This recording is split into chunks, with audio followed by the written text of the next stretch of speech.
Do nada, a Marvel lançou o especial de bastidores do filme recente que confirma um feio atrás do outro naquela produção, o posicionamento que a Marvel tá tomando em relação ao Kang, as decisões que levaram à escolha da Cassie, aquele MODOK e grandes sinais de alerta para aquele roteiro ruim, meu Deus. E a gente precisa conversar sobre isso. Olá, como vai? Tudo bem? Eu sou o Miguel Loquia e é o seguinte, eu geralmente não faço vídeos sobre esses programas que a Marvel lança chamados Avante blá blá blá, o nome da produção. Mas dessa vez sou obrigado, que a Marvel lançou quase que na encolha. É verdade que os Avante produção, que já são uma série de especiais onde a Marvel mostra os bastidores dos filmes e das séries, não tem lá exatamente muita divulgação por parte da Marvel Studios nem da Disney. Mas esse de Quantumania atrasou bastante para sair. O filme já tá lá na plataforma, ó, há mais de 2 meses, para só agora fazerem esse lançamento quase que escondido. E os motivos são muitos. Um principal, especula-se, é o Jonathan Majors, que é um personagem importantíssimo para a produção e importantíssimo para essa grande saga da Marvel, a saga do multiverso, já que ele interpreta o Kang. E ele está envolvido em um processo judicial, sendo acusado de uma série de coisas. É verdade que esse caso dele teve uma série de desenvolvimentos, ele não foi considerado culpado ainda, nem inocente. Não se sabe se a Marvel vai demiti-lo, vai mantê-lo no projeto, mas seria simplesmente impossível a Marvel arrancá-lo dos bastidores dessa produção, simplesmente porque ele é o vilão do filme. E para completar, Homem-Formiga e a Vespa Quantumania foi um filme criticado pra caramba, tem um monte de problemas. E esses bastidores, apesar de estarem muito, mas muito maquiados, mostram a ferida, mostram os alertas vermelhos desse fracasso estrondoso da Marvel, que era para começar a fase 5 com chave de ouro, mas na verdade arrancou as esperanças de muita gente. Vamos conversar sobre as principais coisas que mostraram em Avante Quantumania, mas antes eu preciso fazer uma observação seríssima. Esse programa da Disney mostrando os bastidores é nada mais nada menos que uma peça de marketing, tá? Não é um programa feito para mostrar a verdade por trás da produção, nem o que realmente rolou. É para vender o projeto também. Então é importante sempre assistir isso com essa ótica e saber que tudo que estão falando ali, que estão mostrando ali, tem um interesse de engrandecer o projeto por trás. Tanto é que eles falam de tudo sem mencionar um probleminha. É tudo maravilhoso e até parece que o filme foi maravilhoso. Indo pro conteúdo do especial, uma das primeiras coisas que vale mencionar é o próprio Kang. Sim, eles mencionam sobre a escolha de ter o Kang como vilão, porque seria muito natural levar o Homem-Formiga pro reino quântico, já que no segundo filme passaram rapidamente por lá e já tinham deixado pistas de como o reino quântico poderia ter cidades gigantescas. Então seria muito natural levar um terceiro filme para uma mudança de tom, onde nós teríamos uma aventura quase que Star Wars, Senhor dos Anéis. Usaram esses exemplos e um vilão que escolheram para isso foi o Kang, porque para ele seria excelente esse contraste. Um grande vilão da Marvel, perigosão, contra um pequeno vingador, o menor vingador de todos. A ideia pode até ser boa, né? Mas todos nós sabemos como isso não acabou muito bem. Não trabalharam esse conceito de forma tão interessante. É Kang com poderes que variam, tem hora que ele mata muito fácil, tem hora que ele é derrotado por formiga em um estalar de dedos. E eles, lógico, comentam que Kang já havia aparecido na série Loki, onde no final da primeira temporada nós tínhamos conhecido uma variante dele, que era aquele que permanece. Mas fizeram questão de destacar que aquele que permanece era uma variante, uma versão alternativa. E inclusive, segundo o roteirista, aquele que permanece se escondia no fim dos tempos com medo do Kang. E isso me fez pensar, caraca, será que o roteirista não assistiu Loki? Porque eu tô confuso. Porque pelo que eu entendi de Loki, aquele que permanece não estava se escondendo no fim dos tempos com medo daquele Kang. Ele havia destruído aquele Kang e todos os outros Kangs. Aquele que permanece era o único Kang que tinha restado. Qual é, roteirista? Vamos falar mais desse roteirista já já, tá? É um dos grandes problemas dessa produção e só piora. Porque embarcando nessa onda do Kang, vale dizer que não falaram nada sobre o Jonathan Majors, conseguiram essa proeza. Sim, Jonathan Majors aparece no especial falando sobre o personagem, sobre como foi vestir a fantasia do personagem, personagem, como ele se sentiu quando colocou aquela roupa da primeira vez, mas foi assim, apenas o Jonathan falando sobre o Kang, e nenhum dos outros atores, nem ele mesmo falando sobre como foi ele atuando no filme. E dá pra ver esse contraste gigante, porque todos os outros atores falaram sobre todos os outros atores no filme. Nossa, como foi maravilhoso ter o Bill Murray na produção, ter a Kathleen Newton, ter o Paul Rudd, mas sobre como foi ter o Jonathan Majors no filme ninguém falou. O que é um clima totalmente diferente do especial de bastidores da série Loki, onde tivemos a primeira aparição do ator numa variante do personagem e simplesmente rasgaram a seda pra ele. Caracas, Jonathan Majors é incrível, não poderia ter outra pessoa ali no personagem, não sei o que, esse tipo de coisa. Fica evidente que aí já é a Marvel se precavendo pra caso o cocô bata no ventilador. Eles têm que demitir o Jonathan Majors e aí não tem nenhum dos atores se comprometendo, elogiando ele em um vídeo recente, sabe? É uma situação estranhíssima, aí só deixa evidente como o especial é pura peça publicitária. Mas voltando para a questão do roteiro, o Jeff Loveness, que foi o roteirista, falou bastante nesse especial de bastidores. Nossa, ele foi mais entrevistado que até alguns atores, viu? E o cara, ele foi de fato mandado para divulgar o filme basicamente na época que ele tava nos cinemas. Ele deu muitas entrevistas para site e tudo mais, inclusive quando o pessoal tava reclamando do fim do filme, tava reclamando do MODOK, ele tava dando entrevista defendendo o final do filme, defendendo o MODOK, defendendo isso tudo, brigando com os fãs, falando que os fãs não entendiam o que ele tinha escrito, o que o filme era, brigando de fato. Ele, vale dizer, foi o roteirista de Rick and Morty, que é uma série que lida com multiverso, com bastante loucura, então realmente é um nome que a gente imaginaria que tinha tudo a ver com essa saga do multiverso e com um filme que lidaria com o reino quântico. E inclusive por isso ele estava programado para ser o roteirista não só de Homem-Formiga e a Vespa Quantumania, como também de Vingadores Dinastia Kang. Mas toda essa situação é muito curiosa, porque muito da culpa do filme ser ruim não é da competência dos atores. A gente pode dizer que os efeitos visuais de Quantumania vacilaram em alguns momentos, mas não foi o principal. O pior dessa produção é a história, que derrapa demais. Como eu mencionei, né, o Making Off diz que nós já vimos uma versão do Kang na primeira temporada de Loki, mas era uma variante, uma versão diferente do Kang. Porém, o roteirista repetiu a mesma história pro Kang que aconteceu lá na série do Loki, aqui no filme de Quantumania, que nós fomos apresentados para um Kang que estava isolado e explicou que ele era necessário para salvar a existência, e os outros Kangs, as outras versões de Kang, elas sim eram mais perigosas, mas no fim das contas ele acaba sendo morto. Ou seja, basicamente o roteirista de Quantumania copiou o arco dramático daquele que permanece. Então de que adianta eles reforçarem que é um Kang diferente se a história é a mesma? Gente, eu achei simplesmente ridículo as pessoas ficarem falando isso nesse making off, meio que uma tentativa de ficar passando um pano, sabe? No grande problema que foi a história do filme. Só que eu quero deixar uma coisa clara, tá? O Jeff Loveness, como roteirista na Marvel, ele é só mão de obra contratada. Quem aprovou o roteiro foi a própria Marvel Studios. Então nós temos que estar bem cientes de quem nós vamos responsabilizar por esse fracasso aí, tá? Aliás, boa notícia, o Jeff Loveness foi demitido de Vingadores Dinastia Kang, então depois do fracasso de Quantumania o cara tá fora. Nós podemos responsabilizar a Marvel, mas a Marvel encontrou ele como bode expiatório. Se você tá curtindo o conteúdo, se inscreve aí e faça parte da família Loki, adoraria ter a sua companhia aqui com a gente. Se você já é um Loki,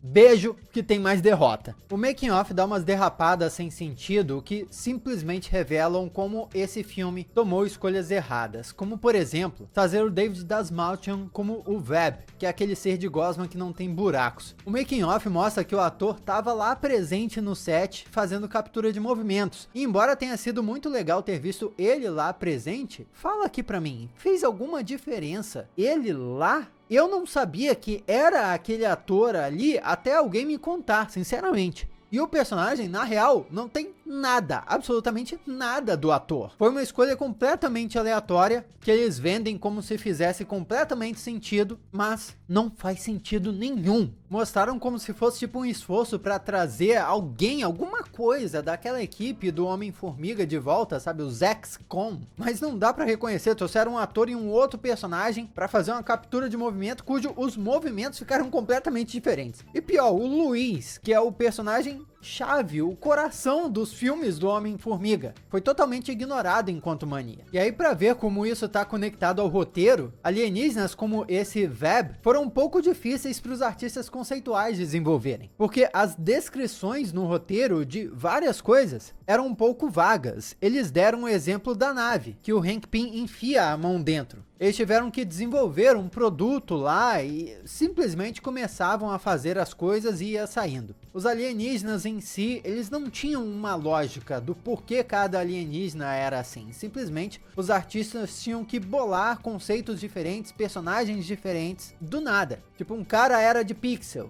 um cara era de atadura e etc. Porque não havia nenhuma história por trás para sustentar isso. Teve um momento perto do final onde estavam mostrando o local de filmagens que tinham construído para ser a fazenda da Vespa original e desenvolveram todo um conceito maneiro para ser algo que parecesse uma partícula e tudo mais. E a ideia dos artistas era fazer algo que parecesse um mundo muito vasto. E eu realmente fiquei impressionado como os artistas se esforçaram, viu? Mas o roteiro de fato não ajudou. Porque vendo o filme, parece que o Reino Quântico inteiro é um bairro. É um quarteirão. E se a gente lembrar bem do filme, tem ali a fazenda da Vespa, e é bem na fazenda que cai a nave do Kang, e aí logo tem a cidade, e é ali próximo que tem um pessoal que se revolta, e aí é aquele povinho que se revolta que vai atacar o Kang no final. Então não parece tão vasto assim, parece só uma cidadezinha no máximo. Eles falaram também sobre o Bill Murray, como ele agregou bastante no filme. Me chamou a atenção duas ceninhas que pareceram ter sido cortadas, uma dele dentro da nave e outra dele sozinho, gritando dentro do restaurante, mas pode ter sido só um momento de ensaio. Agora, um ponto que o próprio Jeff Loveness falou é que o Bill Murray deu dicas de como melhorar as piadas no roteiro. Não era só a piada que precisava melhorar. Falaram, lógico, sobre a Cassie Lang e como ela foi interpretada por uma outra atriz criança nos dois outros filmes do Homem-Formiga. Entretanto, não mencionaram a atriz que interpretou Cassie Lang no filme Vingadores Ultimato.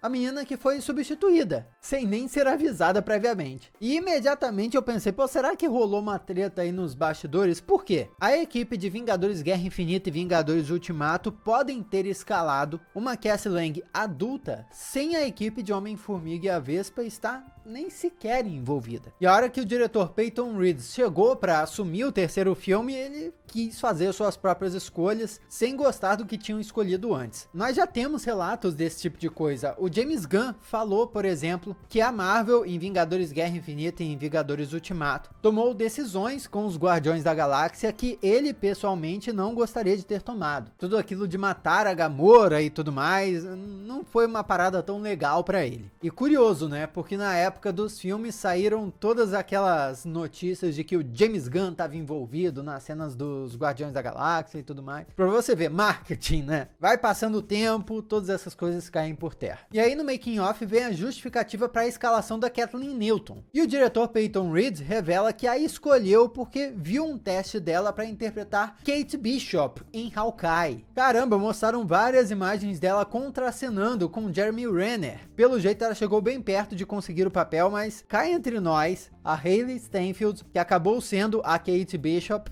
manda muito melhor como atriz e é uma Kate mais da hora. Pra ser honesto, ver o diretor Peyton Reed falando bem da Kathleen Newton me deu um pouquinho de vergonha, porque ele elogia a atuação dela, que eu sei que é uma coisa muito subjetiva, só que eu pessoalmente não curti tanto nesse filme, e ele ainda disse no especial que ela tem uma fisicalidade, porque ela manda muito bem nos esportes.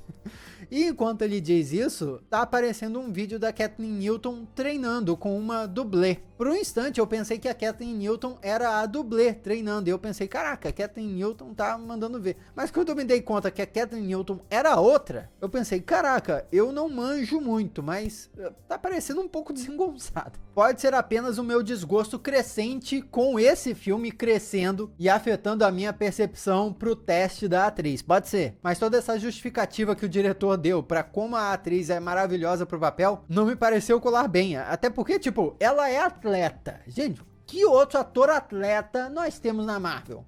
Tom Holland. Maluco entra pra fazer o teste fazendo uma pirueta. Aí o diretor vai falar que a Kathleen Newton é atleta fazendo uma coreografia. Em uma rápida pesquisa na Wikipédia, eu vi que ela praticava golfe na escola. Atleta, diretor. beleza, tecnicamente tá certo. Se a gente for investigar quais motivos que podem ter feito a Marvel Studios e a Disney terem escolhido ela para substituir a atriz que havia sido escalada em Vingadores Ultimato, nós podemos somar os fatos de que a Kathryn Newton é uma atriz já em ascensão, ela esteve em Big Little Lies, por exemplo, e ela tem mais seguidores, ela tem quase 2 milhões de seguidores no Instagram, por exemplo. E já saíram várias matérias dessa situação aí, onde atores perdem papéis ou ganham, dependendo do número de seguidores que tem. Mas é claro que a Marvel não ia dar essa justificativa para substituição no especial. E é claro, essa é só uma teoria. Finalizaram o Avante Quantumania falando do MODOK. Disseram que a ideia era que o Kang precisava de um ajudante. E por que não o MODOK? Se esse personagem fosse funcionar dentro do CM de alguma forma, para eles tinha que ser no reino quântico, onde essas loucuras poderiam funcionar. E logo conectaram isso tudo com o Darren. Da forma como contam, faz parecer que bolaram esse conceito para esse filme. Porém, o que o próprio ator Corey Stoll conta depois me faz duvidar se não já estavam planejando algo do tipo desde antes. Por quê? Quando o Corey Stoll foi dar a entrevista dele, ele contou que gravou várias versões de final para o primeiro filme Homem-Formiga. Na primeira versão, o Darren foi preso. Ele até contou que ficou feliz com isso, porque significava que o Darren poderia voltar em algum momento, então ele ficou satisfeito. Mas daí rolaram refilmagens. Olha, pro primeiro filme do Homem-Formiga, hein? Fase 2 da Marvel. E no fim do roteiro dessa segunda refilmagem, contava que o Jaqueta Amarela reduzia e virava um ponto de gosma vermelha. Aí o ator ficou triste, porque seria difícil voltar daquilo. Mas daí teve uma terceira refilmagem, olha só. Você preocupado que a Marvel tá refilmando muita coisa hoje em dia, desde sempre isso. E foi a versão onde, no fim, o Jaqueta Amarela encolhe infinitamente. E o ator pensou, dá pra sobreviver disso nesse universo. Porque, como é apresentado, o Corey Stoll é um nerdão dos quadrinhos. Então ele manja de HQ, ele tem pelo menos uma noção de como o mundo de super-heróis funciona. Daí você imagina a reação dele pra isso tudo. Olha, você vai voltar como o MODOK, que no processo de encolher, ele foi desfigurado. E não mencionam nada se o MODOK de fato morreu ali ou se ele poderia voltar. O que nós sabemos de rumores e tudo mais é que o próprio Quantumania passou por várias refilmagens. Teria tido uma versão de final, que lógico não mencionaram nesses bastidores, onde o Homem-Formiga ficaria preso no reino quântico, onde o MODOK trairia todo mundo, onde o Kang sairia vivo, mas acabou que a versão final do filme teve o Homem-Formiga saindo de boa, Kang morrendo e MODOK morrendo. O que é intrigante é que esse especial termina com uma montagem de várias capas de quadrinhos editadas para mostrarem os créditos, ou seja, mensagens personalizadas do especial. E a primeira capa tem uma mensagem muito específica. Você vai se surpreender com o retorno do Homem-Formiga. Pode muito bem ser a capa de um quadrinho normal que simplesmente usaram para fazer a montagem, pode, mas pode ser uma mensagem de fato pro vindouro retorno do personagem. Eu achei que esse especial enterra com uma pá de cal esse filme e mostra como ele foi um erro atrás do outro. E só faz a gente rezar para que a Marvel não cometa esses mesmos erros de novo. Bob Iger, novo presidente da Disney, e o próprio Kevin Feige da Marvel Studios já falaram sobre o novo posicionamento da empresa e como agora vão priorizar mais a qualidade do que a quantidade. Depois de Quantumania, teve mais do que o roteirista demitido, a Victoria Alonso, uma das principais executivas da Marvel Studios e que supervisionava efeitos visuais, também foi mandada embora. Então o esperado é que com o passar do tempo a gente vá sentindo de fato uma melhora, um aumento de qualidade dessas produções. Tomara que esse filme seja o fundo do poço para daqui a gente só subir. Comenta o que você achou disso tudo, vamos trocar uma ideia a respeito aqui do lado. Tem outros vídeos que você já pode assistir. Muito obrigado pela sua companhia fenomenal, eu sou Miguel Loquia e a gente se vê na próxima.